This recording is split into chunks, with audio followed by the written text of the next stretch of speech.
Juan, bienvenido. ¿Cómo va? Bien, muy bien. Gracias por la invitación. Bueno. Un gusto estar de vuelta aquí con ustedes. Igualmente, igualmente. ¿Qué mirada se puede hacer sobre esta puesta en marcha de esta nueva reglamentación laboral? A ver, en términos generales, la reforma laboral tiene una concepción muy definida, que es una concepción que está en la Argentina y en el mundo, que para resumirlo dice más o menos esto: para posibilitar que el empleador contrate, hay que flexibilizar las normas, hay que reducir derechos, hay que agilizar las reglamentaciones, sobre todo lo que tiene que ver con los trámites que el empleador tiene que hacer para contratar a una persona. En términos generales, mientras menos regulación y mientras menos protección tenga la legislación laboral, el empleador va a contratar más. Esa es la orientación, digamos, de toda la reforma, que es, reitero, es una de los pensamientos que hay en la materia en la Argentina y también en el mundo. ¿Qué cambia en lo concreto? Bueno, en primer lugar, creo que lo más significativo y lo más publicitado por el gobierno es esto del fondo de cese laboral. Es decir, en la actualidad el empleador que despide sin causa a un trabajador tiene que indemnizarlo.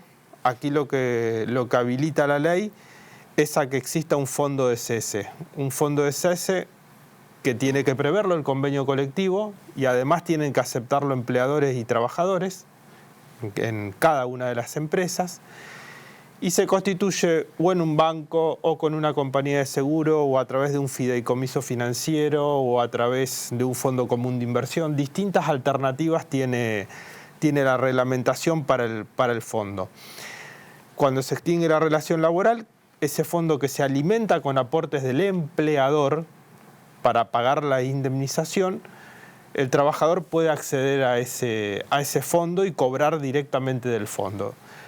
Es algo que está vigente para determinadas relaciones, o que desde hace muchos años está vigente para determinadas relaciones, como la de la construcción. Los trabajadores de la construcción, cuando termina la obra, cobran un fondo. Para dar una opinión sobre esto,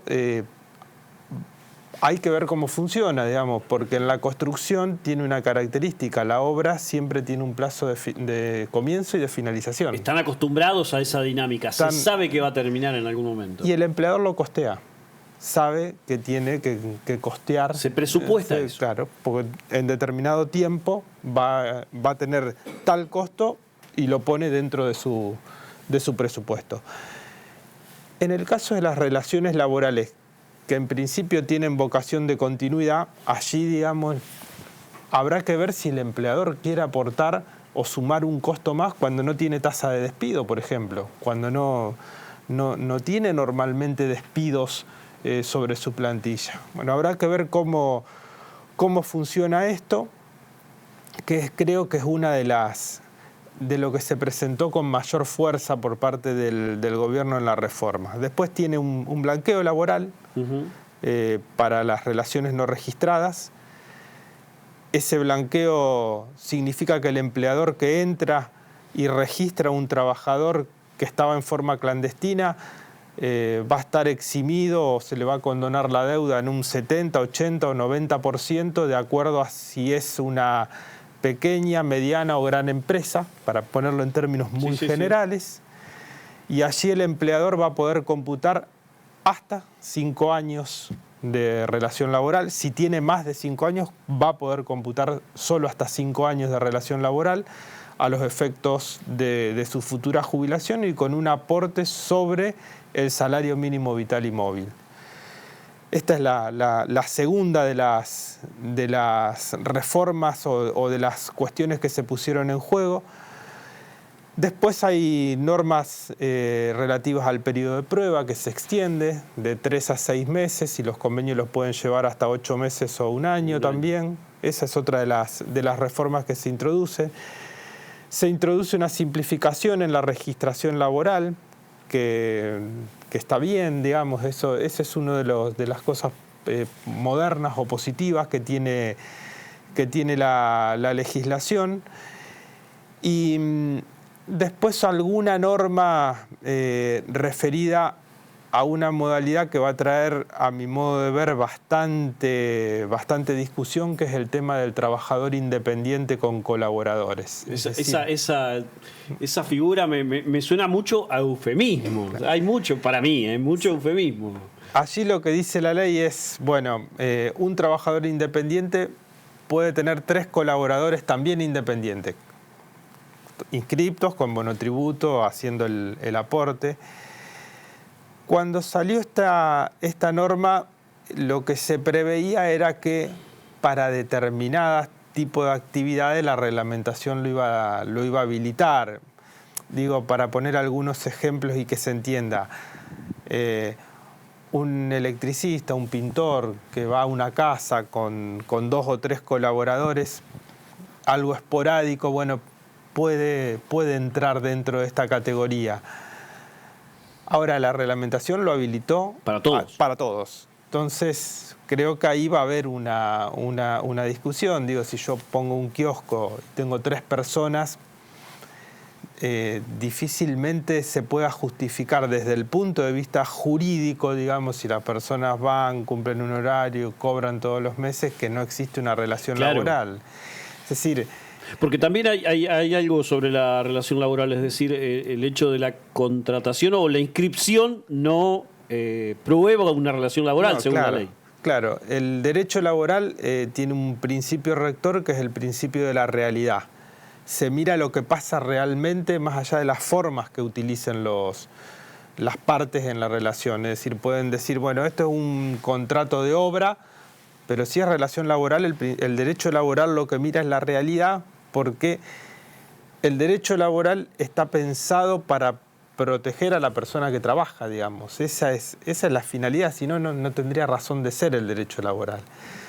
Por eso, cuando se introducen este tipo de cosas, empiezan a hacer ruido con el sistema general de la normativa laboral. En el mientras tanto va a funcionar, digamos. Sí. Es decir, en el mientras tanto yo creo que va a existir esto, se va a dar.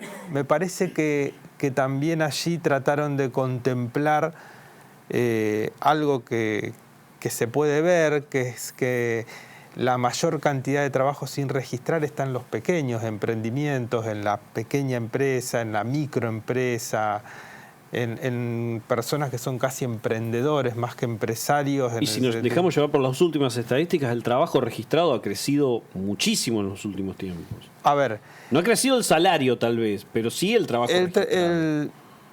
El trabajo registrado y el trabajo en general tiene una dinámica que acompaña necesariamente la economía, digamos. Y uno lo puede ver en las estadísticas. Para poner un ejemplo cercano, en la época de pandemia, cuando se cerraba todo, el trabajo disminuyó en niveles importantes. Cuando se salió de pandemia, y sobre todo en los años 2020, fines de 2021 y 2022, que la economía creció, el trabajo registrado subió y el empleo en general subió. Lo cual parecía un fenómeno rarísimo hasta que se explicó justamente esto. ¿Qué quiero decir con esto? Uno no escapa que hay nuevas formas de producir, de trabajar, de prestar servicio. Las expectativas mismas de las personas que trabajan no son las mismas que hace 40 años. Está claro. Esas situaciones hay que contemplarlas, hay que mirar el mundo laboral, hay que mirarlo desde los sectores, me parece a mí, desde la negociación entre empleadores y trabajadores. Pero la norma no define la cantidad de empleo. La cantidad de empleo va de la mano de la economía. Si yo tengo una pizzería y no vendo una pizza, por más norma flexible que tenga, no voy a contratar gente para trabajar. En definitiva, digamos, la reforma adscripta a este pensamiento introdujo estas cuestiones en el entendimiento que eso va a generar mayor empleo, y tomando lo que vos decías al principio, me parece que para eso se le restaron derechos a las personas que trabajan, no se redujeron los derechos de las personas que trabajan.